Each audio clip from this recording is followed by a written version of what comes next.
নমস্কাৰ বন্ধু বান্ধৱীসকল, Narayan health ক্ৰিয়েটিভছ Assamese চেনেললৈ আপোনালোক সকলোকে স্বাগতম জনাইছোঁ। আজি আলোচনাৰ বিষয় হৈছে কিচমিচৰ ঔষধি গুণ আৰু ইয়াৰ ব্যৱহাৰৰ বিষয়ে। প্ৰথমে আপোনালোকলৈ অনুৰোধ, যিসকলে মোৰ চেনেলটো ছাবস্ক্ৰাইব কৰা নাই, ছাবস্ক্ৰাইব কৰিব, লাইক কৰিব, শ্বেয়াৰ কৰিব আৰু কমেণ্ট কৰিব। সাধাৰণতে কিচমিচ তিনি প্ৰকাৰৰ, যেনে সেউজীয়া, ক'লা, সোণালী ৰঙৰ। কিচমিচ হৈছে আঙুৰ শুকুৱাই প্ৰস্তুত কৰা হয়। কিচমিচত antioxidant, vitamin B, iron, potassium, calcium, magnesium, fibre আৰু নিউট্ৰিশ্যন আদি পোৱা যায়। কিচমিচৰ ঔষধি গুণৰ বিষয়ে জানো আহক। আপোনাৰ লিভাৰ কমজোৰ হ'লে কিচমিচ 150 গ্ৰাম ল'ব, পানী 2 গিলাচ ল'ব। দুয়োটা মিহলি কৰি ৰাতি গৰম কৰি থৈ ৰাতিপুৱা আকৌ গৰম কৰিব।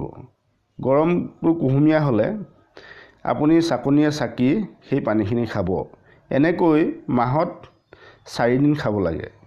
আৰু এটা কথা, এই পানী খোৱাৰ পিছত 30 মিনিটৰ পিছতহে আপুনি ব্ৰেকফাষ্ট বা অন্য বস্তু খাব পাৰিব।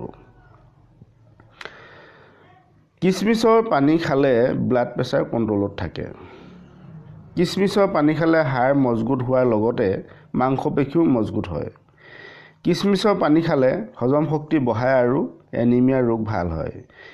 কিচমিচৰ পানী খালে মুখৰ দুৰ্গন্ধ ভাল হয়, হাৰ্ট ডিজিজ ভাল হয়, কফৰ সমস্যা ভাল হয়, চকুৰ ৰশ্মি বাঢ়ে আৰু ছেক্সৰ সমস্যা ভাল হয়। ইয়াৰ খোৱাৰ নিয়ম হৈছে 2 গিলাচ পানী ল'ব, 125 গ্ৰাম কিচমিচ ল'ব। ৰাতি সেই 2 গিলাচ পানীত সেই কিচমিচখিনি ভালকৈ চাফা কৰি তিয়াই থ'ব আৰু ৰাতিপুৱা সেই পানীখিনি খাব। এনেকৈ আপুনি এমাহত 4-5 দিন খাব লাগে। শেষত আপোনালোকলৈ অনুৰোধ, যিসকলে মোৰ চেনেলটো এতিয়ালৈকে ছাবস্ক্ৰাইব কৰা নাই, ছাবস্ক্ৰাইব কৰিব, লাইক কৰিব, শ্বেয়াৰ কৰিব আৰু কমেণ্ট কৰিব। আজিলৈ ইমানে, ধন্যবাদ।